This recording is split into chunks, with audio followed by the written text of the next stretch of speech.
सर्वारिष्टनिवारणस्तोत्रम्। ॐ गणगणपतये नमः। सर्वविघ्नविनाशनाय सर्वारिष्टनिवारणाय सर्वसौख्यप्रदाय बालानां बुद्धिप्रदाय नानाप्रकारधनवाहनभूमिप्रदाय मनोवाञ्छितफलप्रदाय रक्षां कुरु स्वाहा। ॐ गुरवे नमः। ॐ श्रीकृष्णाय नमः। ॐ बलभद्राय नमः। ॐ श्रीरामाय नमः। ॐ हनुमते नमः। ॐ शिवाय नमः। ॐ जगन्नाथाय नमः। ॐ बद्रीनारायणाय नमः। ॐ श्रीदुर्गादेव्यै नमः। ॐ सूर्याय नमः। ॐ चन्द्राय नमः।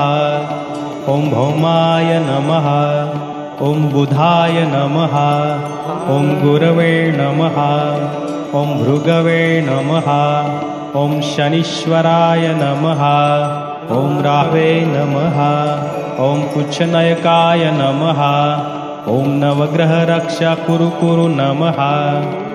ॐ मन्नेवरन् हरिहरादय एव दृष्ट्वा दृष्टेषु येषु हृदयस्वां त्वयं तोषिमेति विवीक्ष्यते न भवता भुवि येन नान्य कस्मिन्मनो हरति नाथ भवान्तरेऽपि। ॐ नमो मणिभद्रे जय विजय पराजिते भद्रे लक्ष्यं कुरु स्वाहा। ॐ भूर्भुवस्वः तत्सत्वितुर्वरेण्यं भर्गो देवस्य धीमहि धियो यो नः प्रचोदयात्। सर्वविघ्नं शान्तं कुरु स्वाहा।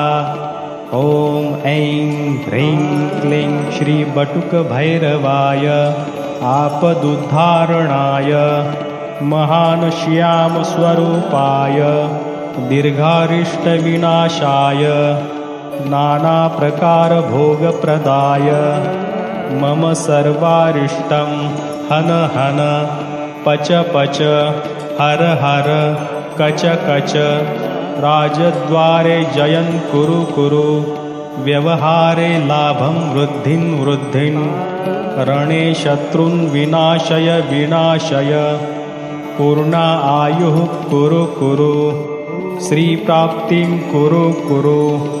ॐ फट् स्वाहा। ॐ नमो भगवते वासुदेवाय नमः।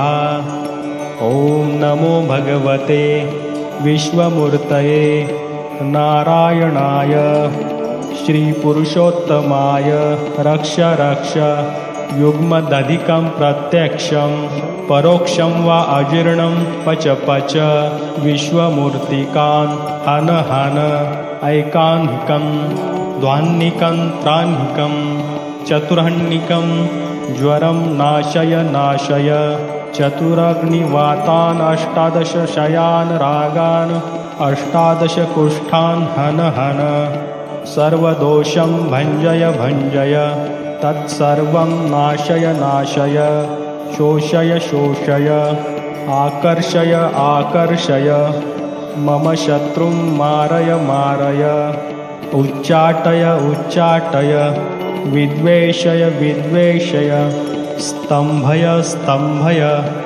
निवारय विघ्नं हन दह पच मथ विध्वंसय विद्रावय चक्रं गृहीत्वा शीघ्रमागच्छ चक्रेण हन पाविद्यां छेदय 84 चेटकान् विस्फोटान् नाशय वातशुष्कदृष्टि सर्पसिंह व्याघ्र द्विपद चतुष्पद अपरे बाह्यं ताराभिः भव्यन्तरिक्षम् अन्यान्यव्यापि केचिद् देशकालस्थानं सर्वान् हन विद्युन्मेघ नदी पर्वत अष्टव्याधि सर्वस्थानानि रात्रिदिनं 94 वशय सर्वोपद्रवनाशनाय परसैन्यं विदारय विदारय परचक्रं निवारय निवारय दह दह रक्षां कुरु कुरु। ॐ नमो भगवते ॐ नमो नारायणाय ॐ फट् स्वाहा ठः ठः ॐ ह्रीं ह्रीं ॐ ह्रीं क्लीं भुवनेश्वर्याः श्रीं ॐ भैरवाय नमः। हरि ॐ उच्छिष्टदेव्यै नमः। डाकिनी सुमुखी देव्यै महापिशाचिनी ॐ ऐं ठः ठः ॐ चक्रिण्या अहं रक्षां कुरु कुरु। सर्वव्याधिहारिणी देव्यै नमो नमः। सर्वप्रकारबाधाशमनमरिष्ट निवारणं कुरु कुरु फट्। श्रीं ॐ कुब्जिका देव्यै ह्रीं ठः स्वाहा शीघ्रमरिष्टनिवारणं कुरु कुरु। शाम्बरी क्रीं ठः स्वाहा शारिका भेदा महामाया पूर्णम् आयुः कुरु। हेमवती मूलं रक्षा कुरु। चामुण्डायै देव्यै शीघ्रं विघ्नं सर्वं वायुकफपित्तरक्षां कुरु। मंत्र तंत्र यंत्र कवच ग्रह पीडा नडतर पूर्वजन्मदोष नडतर यस्य जन्मदोष नडतर मातृदोष नडतर पितृदोष नडतर मारण मोहन उच्चाटन वशीकरण स्तंभन उन्मूलनम भूत प्रेत पिशाच जात जादूटोना शमनं कुरु। सन्ति सरस्वत्यै कंठिका देव्यै गलविस्फुटकायै विक्षिप्तशमनं महान् ज्वर क्षयं कुरु स्वाहा।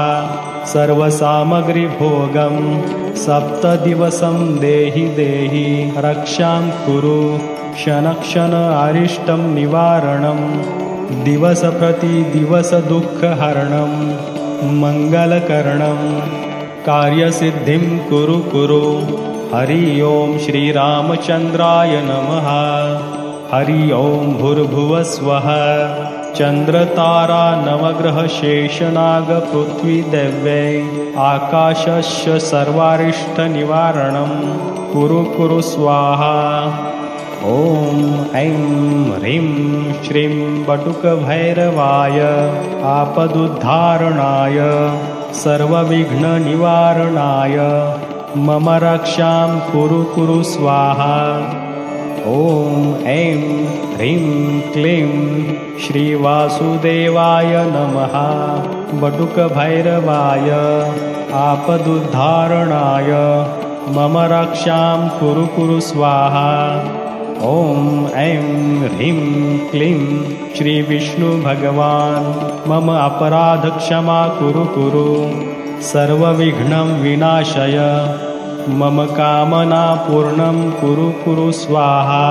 ॐ ऐं ह्रीं क्लीं श्रीबटुकभैरवाय आपदुद्धारणाय सर्वविघ्ननिवारणाय मम रक्षां कुरु कुरु स्वाहा।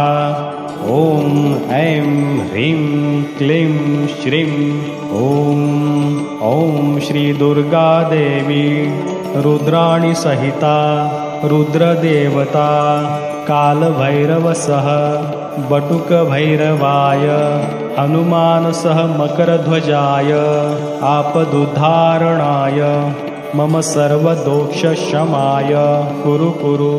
सकलविघ्नविनाशाय मम शुभमाङ्गलिककार्यसिद्धिं कुरु कुरु स्वाहा। एष विद्या